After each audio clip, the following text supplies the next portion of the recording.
de cet exercice, tu veux déterminer les matrices qui commutent avec leur classe de similitude, c'est-à-dire les matrices qui commutent avec les P, M, P-1 pour P inversible dans GLN.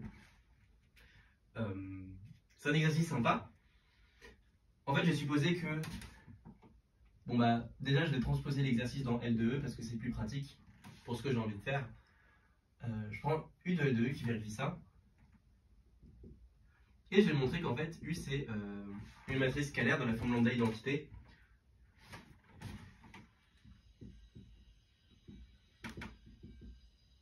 Ok, donc si U n'appartient pas à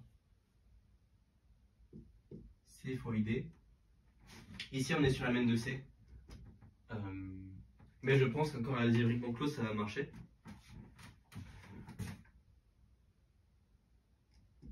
E, C, E, V.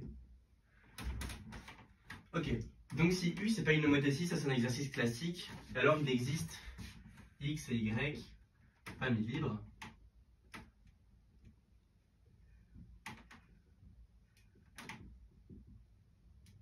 Tel qu'on est U de X égale Y. Ok. Et maintenant, je vais essayer de montrer que le commutant de U, que je vais appeler grand CU, algèbre irréductible.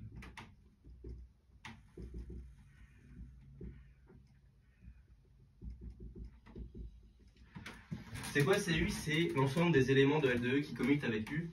C'est ça par somme, c'est ça par produit, du coup, et ça contient 1, donc c'est une algèbre. C'est une algèbre de L2E.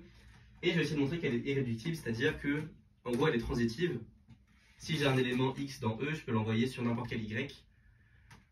Ce pour tout X et Y, c'est pas forcément les X et Y là.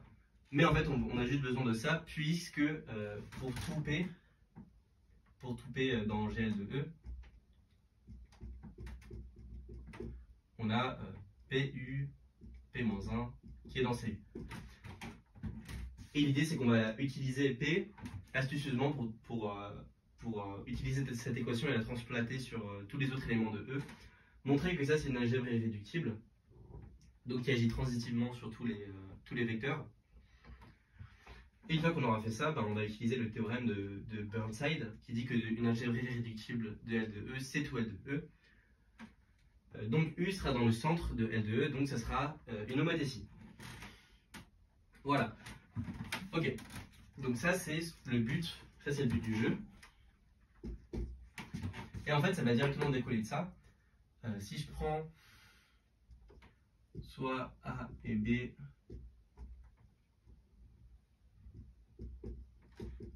dans E, et nous on veut B dans CU, enfin V du coup, tel que V de A égale B. Être irréductible, ça équivaut à ça.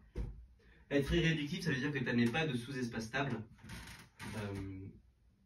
Et en fait, ça équivaut au fait que pour tout A et B vecteurs dans E, on a un élément qui envoie A sur B dans l'algèbre.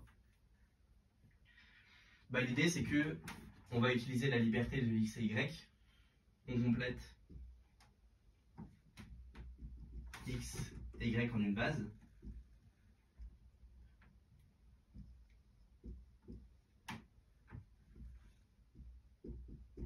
Ok, je vais prendre un endomorphisme P. Le but, ça va être de trouver V de la forme P, U, P-1.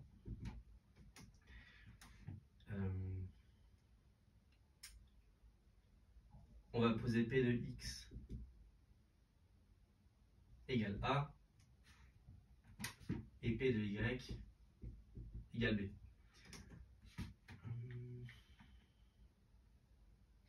Ouais, on peut supposer que la famille A et B est libre. C'est ce que je fais ici en disant que je peux choisir un endomorphisme inversible tel qu'on a ces deux conditions-là. Ça serait pas vrai si A et B étaient liés. Mais si A et B étaient liés, ça voudrait dire qu'on aurait un truc de la forme B égale lambda fois A. Et donc, ce serait facile d'obtenir cette condition avec V qui est égal à une homothétie dans CU. CU, c'est le commutant de U, donc ça a toutes les homothéties de L de E. Ok, donc je peux compléter. Enfin, je peux avoir un endomorphisme qui fait ça. Et alors, si je veux calculer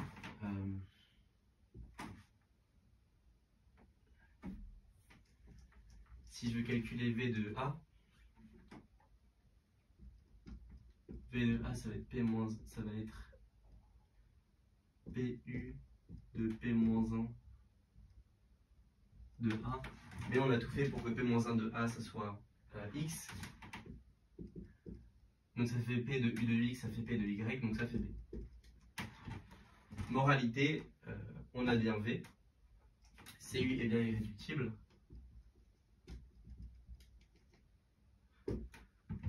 Et donc on a que CU c'est tout L2E et ça conclut. Voilà, ça c'est un exercice cool. Le théorème de Burnside qu'on a utilisé là, qui est que tout algèbre irréductible, c'est L2E entier, il est ultra utile, il est ultra important. Je pense que je vais faire une vidéo sur la preuve. C'est pas très compliqué, mais c'est très, très utile dans